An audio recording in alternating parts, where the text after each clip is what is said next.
banget ya. Bener-bener rasa ngilunya itu baru keluar gitu loh.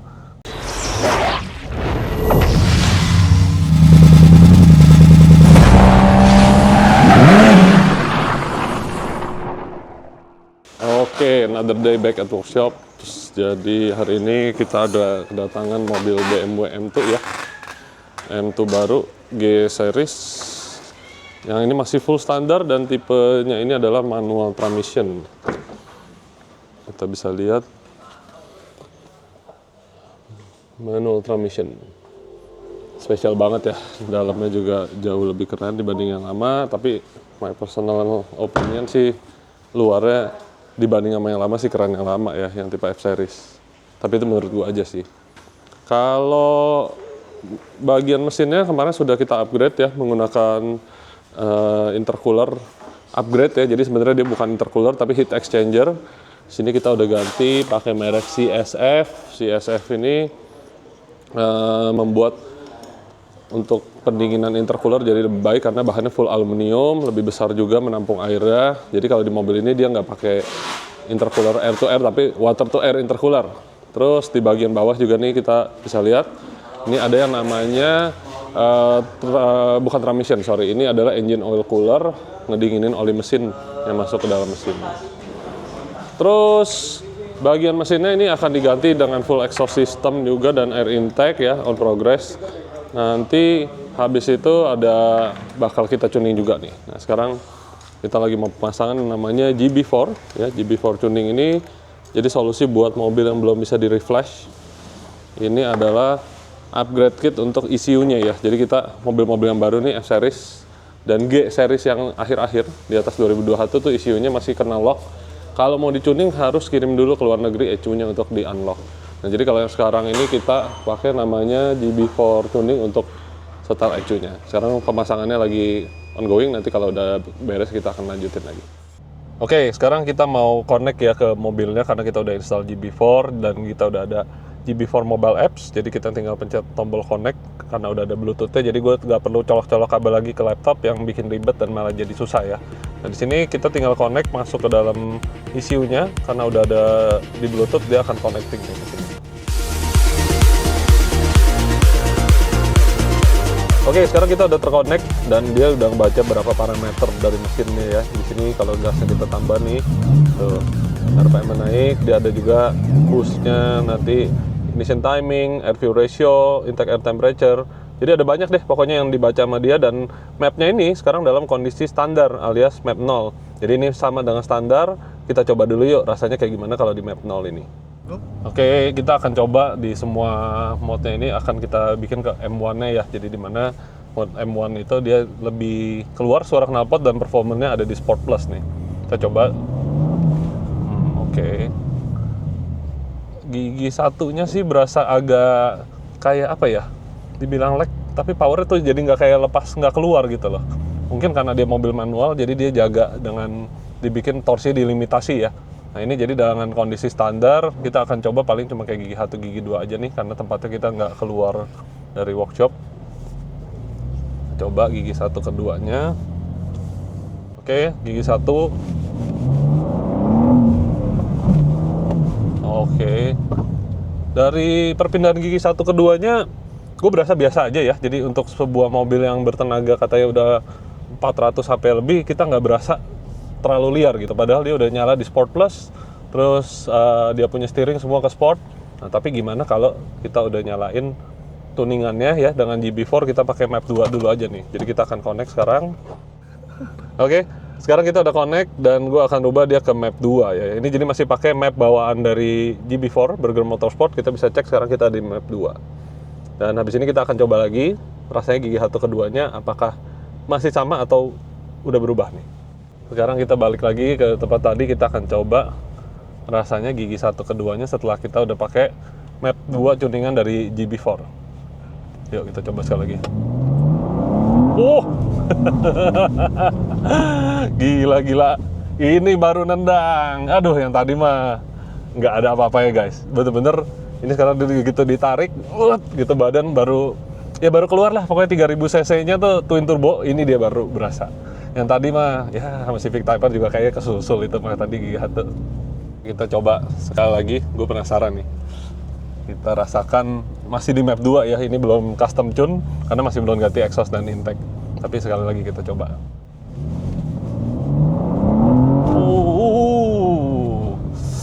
Mantep banget ya, bener-bener rasa ngilunya itu baru keluar gitu loh. Karena gue udah biasa ngerasain power-power yang torsinya gede juga, yang powernya di atas 400, yang tadi jujur aja yang standar nggak berasa. Coba, apakah itu cuma feeling gue doang atau kita coba sekarang kita balikin lagi ke standar. Kita rasain lagi ya, karena udah ngerasa yang enak, pasti kalau rasa nggak enak jadi berasa banget.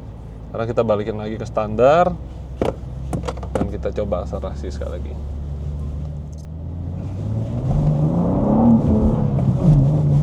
Ya, begitu doang rasanya, begitu balik standar.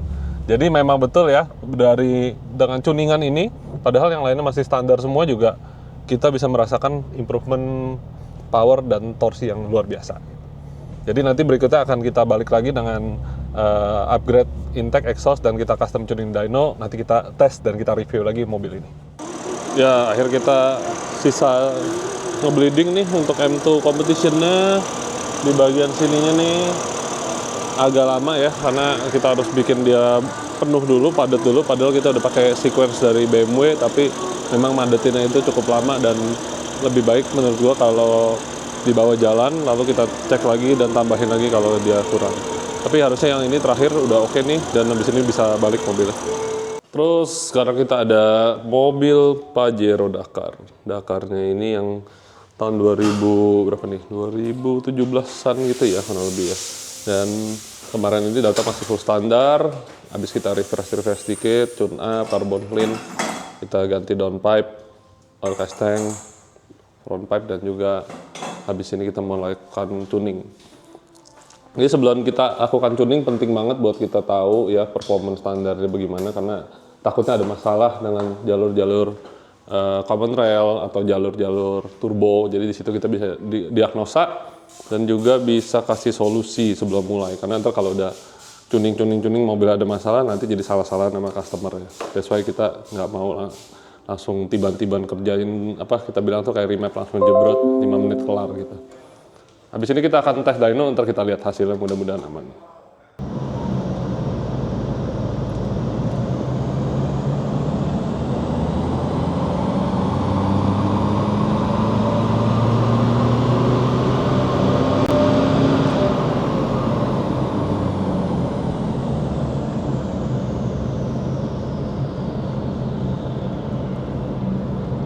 Oke, setelah kita lihat harusnya aman semua buat dilanjutin, karena standarnya juga dapat 137 wheel horsepower ya.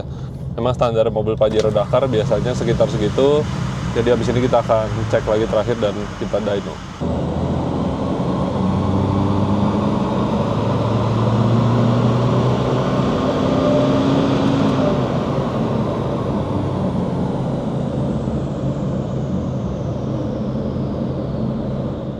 Oke, akhirnya udah beres. Tadi kita tuning, nggak ada masalah ya. Kita bisa lihat sekarang perbedaannya sangat signifikan. Dari horsepower kita bisa lihat kenaikannya ya, yang standar 137, sekarang kita capai sampai 174 wheel horsepower. Dan kelebihan tuningan kita adalah dari bawah sini sudah langsung ada power ya, jadi tidak nunggu terlalu di RPM tinggi. Ini juga kita bisa lihat naiknya sangat banyak. Sini kita bisa lihat naiknya dari 340 sekarang sampai 446, jadi naik 30%-an, sehingga powernya kurang lebih sekarang power tercapai sekitar 240-250 HP deh on engine-nya. Yang pasti tarikan akan jauh lebih berasa ya dari RPM bawah, sehingga bisa lebih irit bahan bakar. Makanya kenapa dibilang remap bisa bikin lebih irit, karena datang power dan torsi dari RPM yang jauh lebih rendah. Sekarang kita lagi mau ngerjain mobil lain. Ini ada Mercy ya, baru datang GLE 400 nih. Ini lagi mau di tuning stage 1 aja sih, nggak yang ribet-ribet, dibikin jadi 400 HP-an. Jadi sekarang kita lagi cari protokolnya ya buat ngerjain mobil ini. Kita udah cukup sering sih, kita pakai tipe yang ini. Sekarang kita akan kenalan dulu sama mobilnya dan kita backup datanya.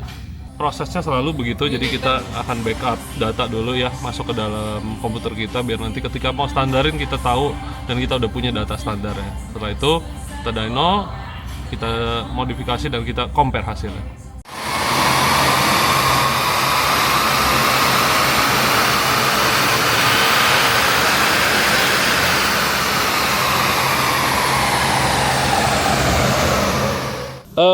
Oke, hasilnya sih bagus ya. Jadi mobil memang dibeli bekas, dia juga nggak tahu kondisi bagaimana. Tapi dengan tadi kita lakukan dyno test, kita tahu mesinnya sehat semuanya.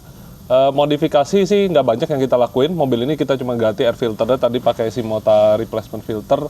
Dan juga abis ini kita mau lakukan jet clean ya buat pembersihan ruang bakar. Terus sekarang gue mau lakuin tuning, nanti kita lihat lagi hasilnya kayak gimana.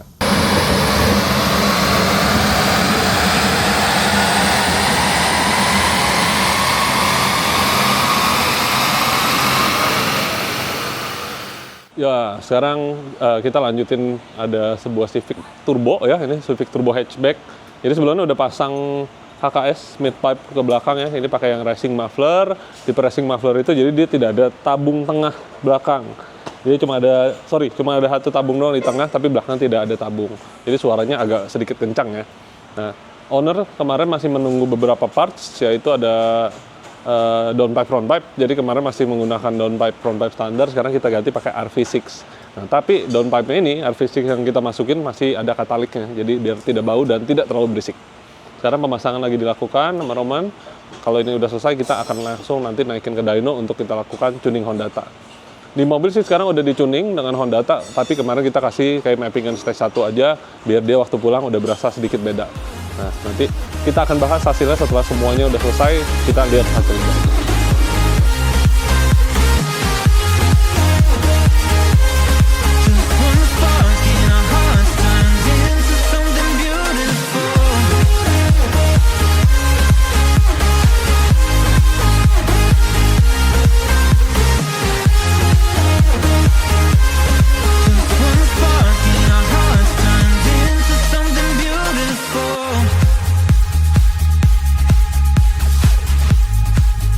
Hari ini kita akan lanjutin lagi nih kerjaannya kemarin Honda Civic Turbo yang ganti downpipe ya, kemarin menggunakan RV6 udah selesai, dan kali ini kita akan langsung ngelakuin live tuning di mobilnya.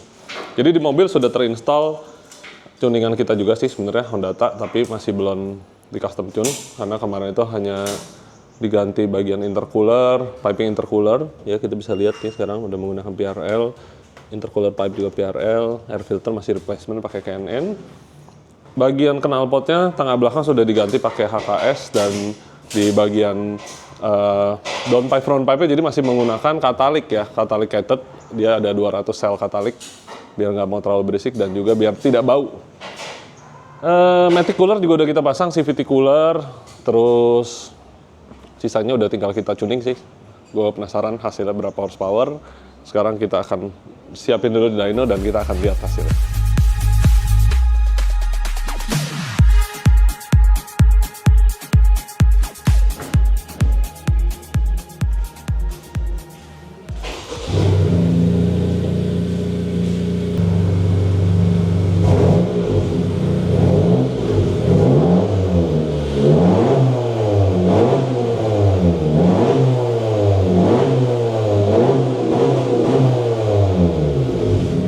Kita dengar ya suaranya dengan pakai muffler HKS yang racing ini.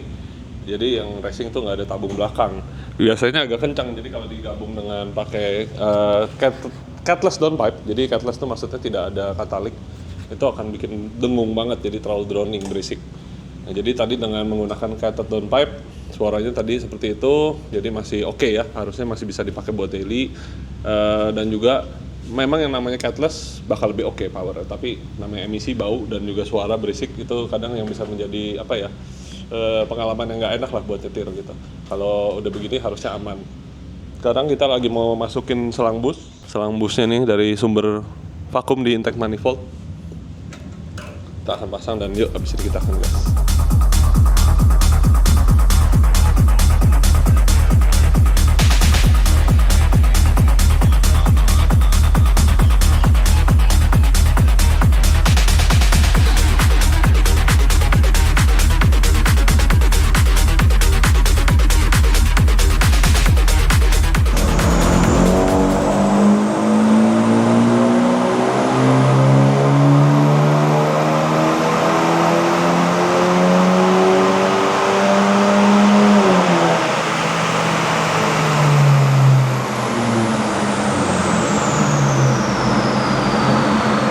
udah selesai modifikasi kita di Honda Civic 15 yang FK4. Tahunnya ini adalah tahun 2019 dan kali ini modifikasi yang kita lakuin tetap seperti biasa ya. Jadi mengutamakan tetap safety, enak pakai harian dan juga powernya kenaikannya yang sangat signifikan. Di sini upgrade-nya kita mulai dari penggantian air filter replacement, lalu air intake pipe, dan juga kita ganti bagian downpipe ke belakang menggunakan masih kita cated ya. Jadi RV6 downpipe, front pipe, muffler adalah HKS. Terus intercooler dan piping intercooler pakai PRL, plus di sini juga kita ada pemasangan yang namanya Matic Cooler ya, ada di belakang sini. Itu untuk membantu menurunkan temperatur CVT-nya biar dia tidak terlalu panas. Dan kita ganti juga busi, kita menggunakan NGK Ruthenium, plus juga kita lakukan custom tuning menggunakan Hondata software. Nah, sebelumnya kita udah tuning stage 1, hari ini kita custom tune stage 2, dan kita akan lihat perbedaannya antara standar stage 1 dan stage 2. Oke, di sini terlihat antara standar tune stage 1 yang ini kita nggak pakai dyno ya, karena kemarin masih menunggu parts, jadi cuma sekedar tuning kira-kira dulu tanpa kita lakukan custom tuning. Dan ini yang setelah kita ganti downpipe dan kita custom tune. Kita bisa lihat perbedaannya sangat signifikan ya, antara standar ke stage 1 aja udah berubah, tapi di sini bagian bawahnya masih belum terlalu banyak, dan setelah kita custom tune dari bawah sampai atas naiknya sangat signifikan. Dari kenaikan 132,8 kita capai sekarang sampai 175 wheel horsepower, dan torsinya juga meningkat sangat jauh ya. Dari yang standar 178 Nm on wheel, kita capai sekarang sampai 249 Nm on wheel. Di mesinnya artinya bawaan pabrik itu sekitar 190 HP dengan ganti-ganti parts. Terus kita tune stage 1 itu udah dapat 230-an, sekarang kita dapat sampai 254 horsepower on engine. Jadi naiknya sangat-sangat signifikan. Menurut gua tetap masih sebuah mobil yang worth it banget buat dipunyai di tahun 2024 karena potensi mesinnya luar biasa. Nah, di yang terbaru sekalipun Civic FE mesinnya juga dia juga, tapi ada beberapa perbaikan ya, seperti desain ulang intercooler, radiator, sehingga powernya bisa lebih sip lagi di Civic yang baru. Satu lagi yang kita tambahin di sini adalah kita kasih yang namanya Turbo Smart Blow Off. Ya, jadi di sini blow off-nya itu kita bisa setel keras empuknya PR-nya, jadi biar bisa nyetel bunyinya tuh, ngencusnya tuh lebih lama apa enggak gitu.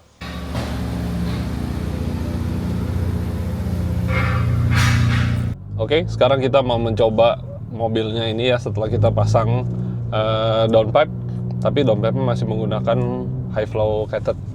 Jadi di sini masih terdengar sih masih cukup oke, tidak terlalu dengung ke kabin, walaupun suaranya cukup terdengar, cukup ini ya, cukup racing suaranya.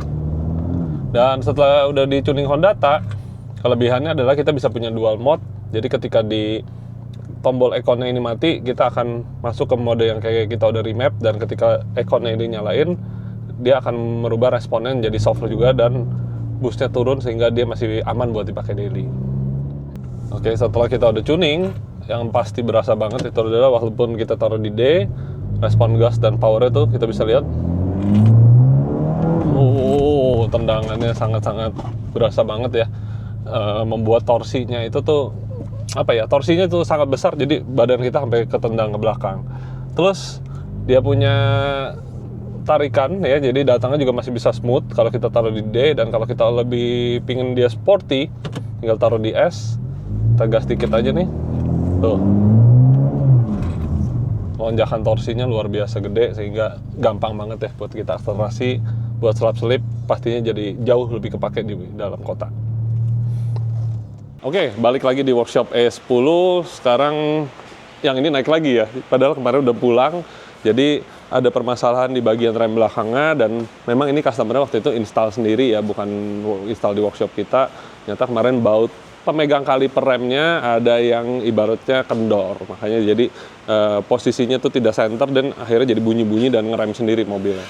Makanya menurut gua penting banget ya buat kalian yang apalagi rem berhubungan dengan keselamatan kalian, jangan main-main deh kalau install rem, daripada coba-coba atau panggil orang yang ibaratnya juga mungkin dia bisa ngerjain, bukan berarti dia punya tanggung jawab ya untuk itu ya. Jadi lebih baik ke workshop kita aja, kita kerjakan secara betul, kita ada alatnya semua, baut di torsi, dan juga mobilnya di level up begini, jadi lebih enak kerjaannya gitu dibanding di garasi rumah ngolong-ngolong dan akhirnya malah jadi jatuh ketiban mobil. Lebih baik bawa ke sini, jadi kita beterin Tapi hanya tinggal diganti aja bautnya, dan juga ada yang lecet sih kemarin karena nempel kaliper, tapi ya kaliper akhirnya diganti baru satu piece. Habis itu gue yakin sih semuanya udah oke. Dan yang gue gak sabar adalah yang ini nih, si mobil batik. Kemarin ada masalah juga, ternyata udah selesai semua, dihidupin nggak mau hidup. Rupanya kemarin kabel fuel pumpnya, nah di situ ada masalah. Jadi kayaknya kemarin akinya terlalu tekor, dan waktu kita hidupin kerennya agak panjang di situ, akhirnya bensin tidak ngalir ke depan. Dan setelah kita bongkar, kita cek, memang kabelnya itu ada yang putus, dan akhirnya kita ganti dengan kabel baru. Pinnya juga kita bikin lagi yang baru, dan akhirnya semuanya udah oke lagi. Sekarang langsung aja nih, ini akan menjadi first start kita setelah pemasangan ini semua. Yuk kita lihat apakah normal apa enggak.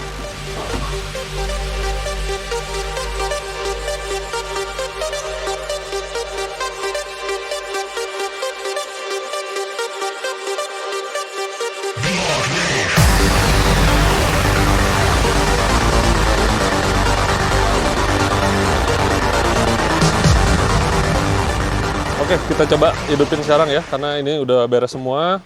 Aku mau tes dulu nih, mudah-mudahan semuanya oke. Oke.